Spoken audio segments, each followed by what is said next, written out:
شي.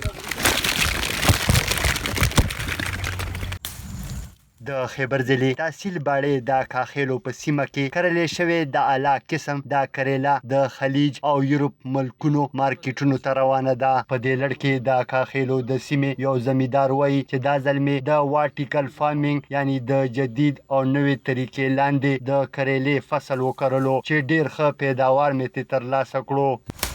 مونوما عبدالوهاب دو مونږ اوس چې کوم د کریلا تقریبا په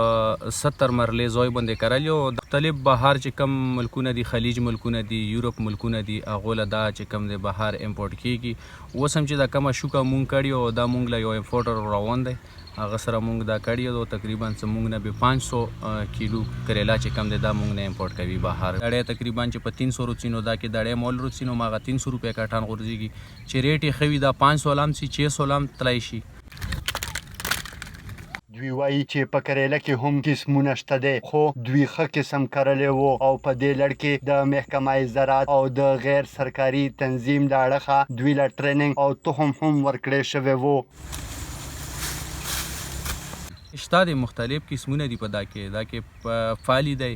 او مختلف د فالي چې کوم مونږ کرل یو فالي F1 بس دا پکې سټنډرډ کوالټي بهر امپورټ کیږي دا د مونږ نه غوړي چې یاره 6 انچ پیدا کریلا چې کم دی اوږده وي 6 انچ نه به کامه نه وي او د دغه کلر چې کم دی دا به سیم وي په دا باندې به داغ نه وي نو دغه یو معیار د مونږ نه بهر غوړي. مخکې خو بس عام چې کوم د جوار او غنم به مونږ کرل نو هغه باندې به چې کومه د مونږ خرچه وشوله ایلا په سر په سر یا لږه به ترې زیاته چې کوم دی ګټه راغله. اوس الحمدلله چې کوم دی په زراعتو کې ترقي راغله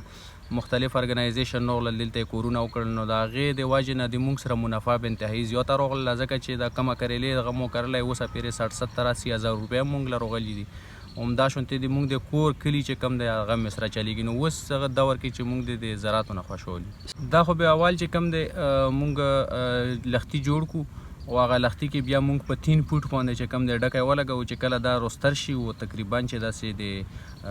12 انچ پرې برابر شي نو دغته بیا مونږ په همغه سیده سیم لاین باندې چې کم دی ډوګې خاښې کړو او بیا ورته په دغو ډوګو باندې یو مزه یې بره په سار باندې ووهو یو چې کم دی لاندې په بیخ باندې ورته وکړو بیا په دا باندې خپل یو نیټ میلویږي جال